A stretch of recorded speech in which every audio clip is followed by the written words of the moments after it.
કેમ છો બધા? હું મીરા આપણી ચેનલ મીરા કિચનમાં તમારા બધાનું હાર્દિક સ્વાગત કરું છું। તો હું તમારા માટે આજે લઈને આવી છું આંબલવાણાની રેસીપી, જે વર્ષો પુરાણી છે અને મમ્મીની અને બાના જમાનાની રેસીપી છે। તો તમે પણ આ રેસીપી ઘરે જરૂરથી ટ્રાય કરો, અને જો મારી આવી જ રેસીપી તમને પસંદ આવતી હોય તો ચેનલને સબસ્ક્રાઇબ કરો, ફોલો કરો અને બેલ આઇકન પર ક્લિક કરો। તો ચાલો બનાવી લઈએ ફટાફટ આંબલવાણું બનાવવા માટે મેં અહીંયા આંબલી અડધો કપ, 1 કપ આપણે ગોળ, 1 કપથી ઓછો ગોળ લીધેલો છે, અને એનાથી ઓછું એટલે કે 1 ચમચી આપણે મીઠું લેવાનું છે। તમે સ્વાદ અનુસાર વધુ ઓછું તમે લઈ શકો છો। તો જોઈ શકો છો મેં આટલી વસ્તુ લીધેલી છે।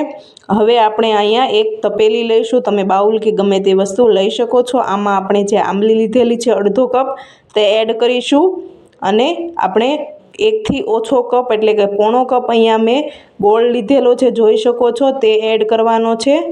આ રીતે આપણે દેશી ગોળ લેવાનો છે।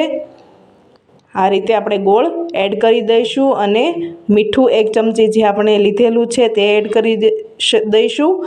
તમારે જો ઓછું ગળ્યું બનાવવું હોય તો આની જગ્યાએ તમે ઓછો થોડો ગોળ લઈ શકો છો, અને થોડું 2 ગ્લાસ જેટલું આપણે નાના 2 ગ્લાસ જેટલું આપણે પાણી એડ કરીશું। આપણે આ રેસીપી છે તે 2 ગ્લાસની અત્યારે બનાવી રહ્યા છીએ, તો અહીંયા આપણે 2 ગ્લાસ આપણે પાણી એડ કરીશું, અને આ રીતે આપણે હાથની મદદથી જ આપણે આને આંબલી અને ગોળને મસળી લેવાની છે, જોઈ શકો છો આ રીતે આપણે મસળી લઈશું। આપણે બ્લેન્ડરનો ઉપયોગ અહીંયા કરવાનો નથી, બ્લેન્ડરનો ઉપયોગ કરીશું જો જે આંબલવાળાનો સ્વાદ છે તે સરખો નહીં આવે અથવા સરખું નહીં બને, એટલે આપણે હાથની મદદથી આ રીતે ચોળી નાખવાની છે, અથવા તમે મસળી નાખવાની છે તેમ પણ કહી શકો। તો આ રીતે આપણે જોઈ શકો છો અહીંયા 5 મિનિટ થઈ ગઈ છે, અને આ રીતે આપણે મસળતું જ રહેવાનું છે 10 થી 15 મિનિટ। આ રીતે એક ધારું એકસાથે હાથની મદદથી આપણે મસળતા રહીશું। જોઈ શકો છો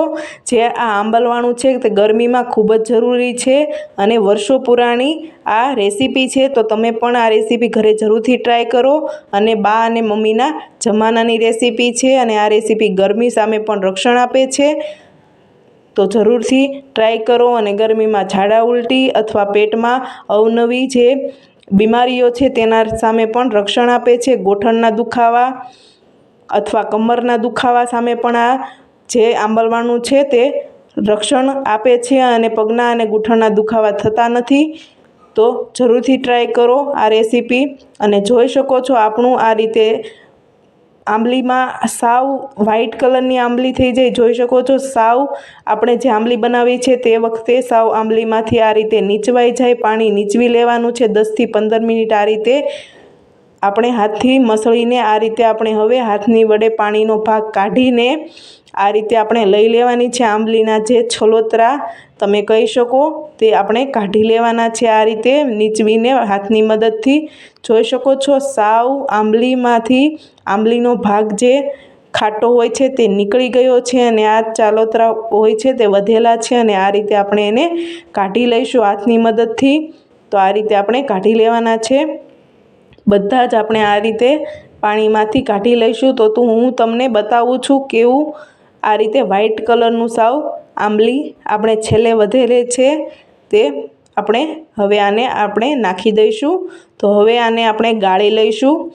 તો આ આંબલવાણાને આપણે એક મેં અહીંયા કપ લીધેલો છે, અથવા તમે ગ્લાસ લીધેલો છે, તમે કપ પણ લઈ શકો છો, અને આ આપણે આને ગાણી વડે ગાળી લેવાનું છે। તમે આ રીતે પણ ગાળી શકો, ઠપકારીને આપણે તપેલી સાથે, અથવા તમે ચમચીની મદદથી આપણે આને હલાવતું રહેવાનું છે, જેથી આપણો જે આમાં ભાગ છે આંબલીનો તે સરસ રીતે ઉપર રહી જાય, અને નીચે સરસ મજાનું જોઈ શકો છો ગળાઈ ગયું છે, હલાવતા રહીને મેં ગાળી લીધેલું છે। તો આપણું આંબલવાણું તૈયાર છે। તો જોઈ શકો છો મેં અહીંયા સર્વ કરી લીધેલું છે, અને તમે પણ આ રેસીપી ઘરે જરૂરથી ટ્રાય કરો। તો મને કોમેન્ટમાં લખો તમને મારી રેસીપી કેવી લાગી, અને ફરી મળીએ નવી રેસીપી સાથે। જય સ્વામિનારાયણ।